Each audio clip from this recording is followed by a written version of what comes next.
The PlayStation 2 era was the golden age of gaming. The console sold around 155 million units and had over 4,000 games. It had revolutionary titles like GTA 3, Silent Hill 2, Metal Gear Solid 2, Shadow of the Colossus, and many more.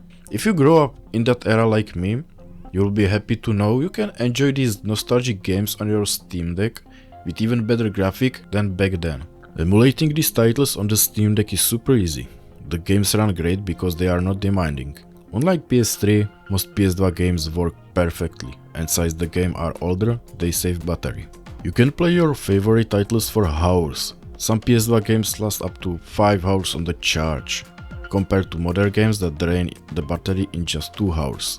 This video is a full guide for complete beginners on how to set up the PCSX2 emulator on your Steam Deck. We'll go step by step, I'll explain all the important info, and you'll also learn some cool tips and tricks. For example, it includes filters to mimic CRT effects or very fast save and load features directly in the emulator. Helpful links and sources in the video description, along with timestamps so you can easily come back and find exactly what you need. Let's get started. On your Steam Deck, switch to desktop mode. The first thing we need is EmuDeck.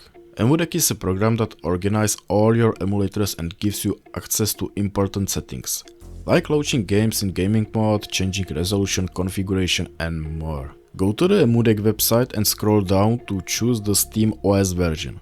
Download and install it. It's important to write down where you install EmuDeck, and also decide if you want your emulated game stored in internal storage or on the SD card.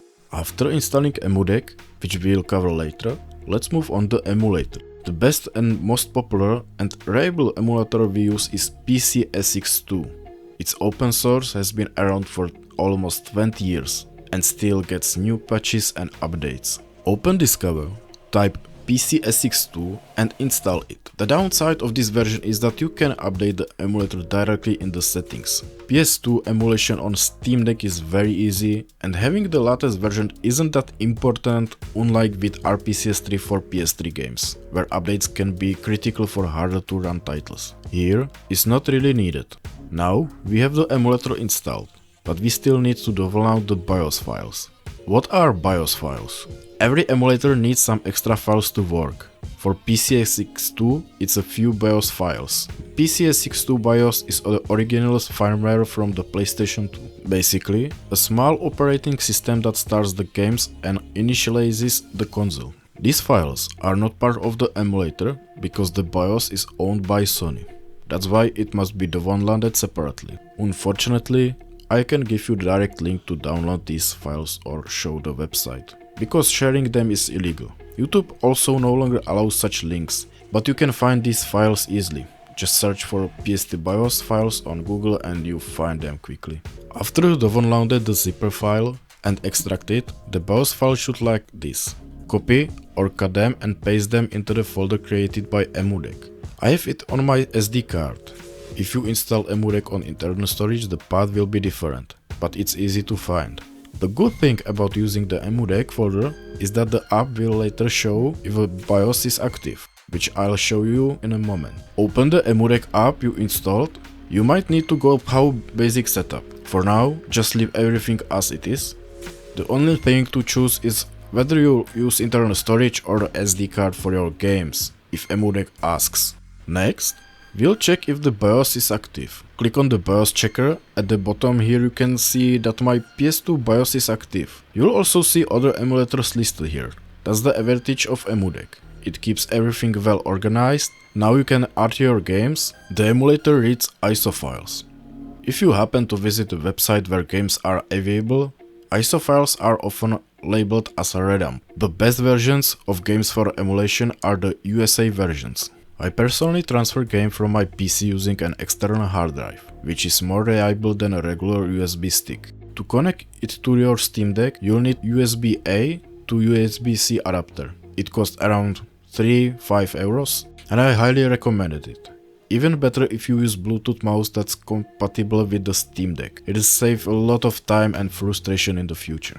Put your games in the emulation ROMs, PS2 folder. You'll see folders for all kinds of consoles and emulators. This is how EmuDeck keeps everything organized perfectly. You'll find the folder based on where you installed EmuDeck. Here's a general example path for both internal storage and SD card.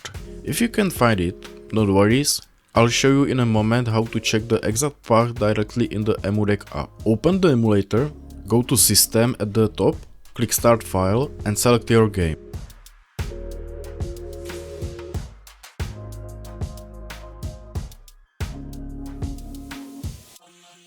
Right-click the game and choose Properties. Go to the Patches tab and check Widescreen 16:9. Then go to Graphic and switch to full screen. I'll show you two ways to set up graphic. First, CRT style effect to mimic old TVs. And second, sharp, high quality settings for those who want the best visuals. Let's start with CRT effect. In the rendering section, set dithering to force 32-bit. Dithering is technique that simulates more colors than the hardware actually supports.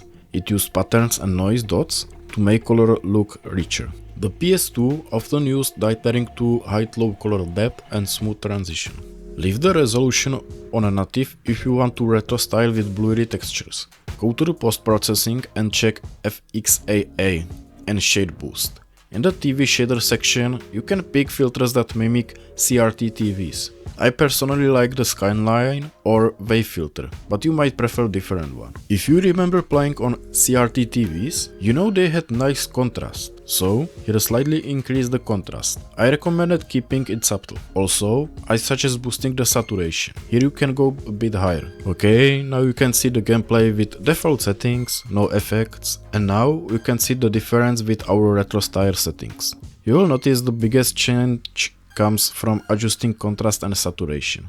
The CRT effect here is very subtle, and if you want to get closer to real CRT retro graphic, I recommend overlanding better shaders. I can make video about that in the future if you are interested. Anyway, this can be a nice way to enhance your gaming experience. If you prefer graphic that looks more like an HD remaster instead of retro effects, turn off the TV shader. Go back to rendering section. Here, you can greatly improve resolution and texture sharpness. For example, set internal resolution to 3x native, 1080p, and anisotropic filter to 4x. Now, you'll see the sharpness is incredible. You can choose a different setup for each game, retro style, HD style, or even mix both. It's totally up to you. Now, I'll show you a quick trick to save and load games faster using the emulator.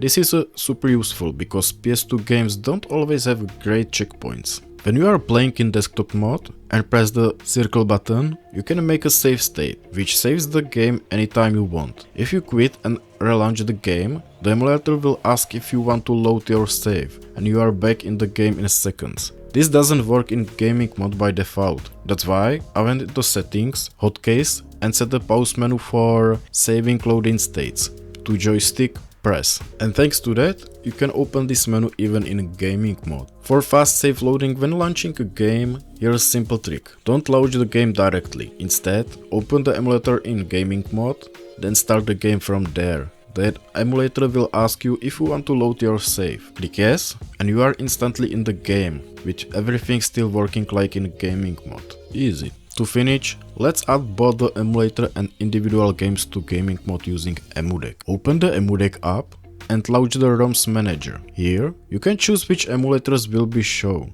I recommended selecting only the ones you actually use to keep things clean. Now, just add your games. Click Parse, and you'll see which games and emulators will show in gaming mode. Don't forget to pick your favorite cover art. They look amazing. Once you are happy, click Save to Steam and you are done. Now when we switch to gaming mode, you'll see both the games and the emulator listed under non-Steam games. You can launch games directly from the library, but this way you won't get the load state prompt. So instead, launch the emulator, double tap your game on the screen, and now you'll see the emulator ask if you want to load your save.